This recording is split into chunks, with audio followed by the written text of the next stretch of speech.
I would say that with regard to Taliban کے خلاف پاکستان کی اعلان کردہ پابندیوں کا جہاں تک تعلق ہے تو ان کے پیچھے پاکستان کی فائنینشیل ایکشن ٹاسک فورس کی ممکنہ پابندیوں سے بچنے کی مربوط اور سنجیدہ کوششیں ہیں۔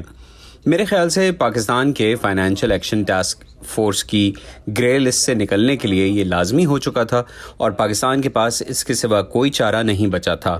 تو میرا نہیں خیال کہ طالبان کے حوالے سے یہ پاکستان کی کوئی شعوری حکمت عملی تھی، بلکہ یہ پاکستان کے قومی مفاد کا سوال تھا۔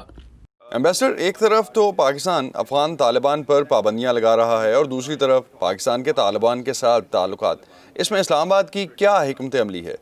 Yeah, well, look, I mean, there's no denying that. دیکھیے، اس کا تو انکار نہیں کیا جا سکتا کہ پاکستان کا طالبان کے ساتھ دیرینہ تعلق رہا ہے، اور یہ کہ امریکہ اور افغانستان کے ساتھ تعلقات کے لیے ایک مسئلہ یہ بھی رہا ہے۔ لیکن اب میرے خیال سے پاکستان اور امریکہ کے مقاصد میں کچھ حد تک ایک ہم آہنگی پیدا ہوتی دیکھی جا سکتی ہے، کیونکہ دونوں ہی قیام امن کے مقصد کے لیے کام کر رہے ہیں۔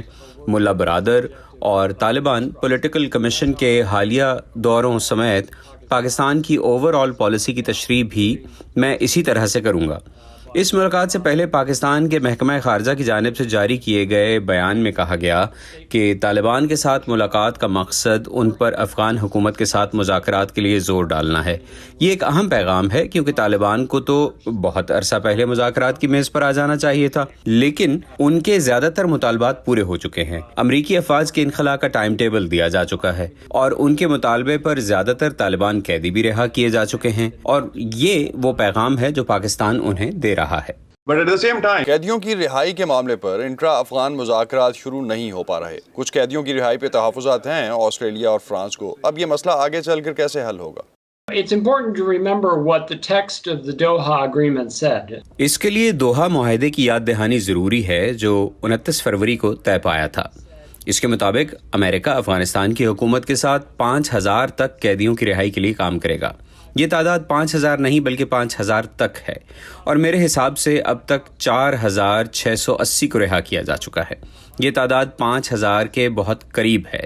بقیہ کچھ قیدیوں کے بارے میں کچھ ممالک نے اپنے تحفظات کا اظہار کیا ہے، کیونکہ متعلقہ طالبان قیدیوں کے ہاتھ ان ممالک کے شہریوں کے خون سے رنگے ہیں۔ اب میرے خیال سے طالبان کو اس بات کا احساس کرنا چاہیے کہ افغان حکومت نے اعتماد سازی کے لیے سنجیدہ اقدامات کیے ہیں اور انہیں مذاکرات کے لیے میز پر آنا چاہیے۔ Considering this meeting, ambassador, Taliban کے نمائندوں کی طرف سے پاکستان کے اس دورے کا کابل اور اسلام آباد کے تعلقات پر کیا فرق پڑ سکتا ہے؟ Well, I think that this is, as I say, there's a greater degree of alignment now. میرا خیال ہے کہ گزشتہ کئی سالوں کے مقابلے میں اب پالیسیز اور مفادات میں زیادہ ہم آہنگی ہے۔ افغانستان میں قیام امن کے حوالے سے اب اتفاق رائے ہے۔ حکومت پاکستان امن عمل کو سپورٹ دینے اور اس کے لیے طالبان پر اپنا اثر و رسوخ استعمال کرنے کے لیے پرعزم ہے، اور یہ مقاصد امریکی مقاصد سے ہم آہنگ ہیں، لہٰذا مفادات میں ہم آہنگی ہے۔ اس کو جاری رکھتے ہوئے اب امن عمل کو اس کے منطقی انجام تک پہنچانے کی ضرورت ہے۔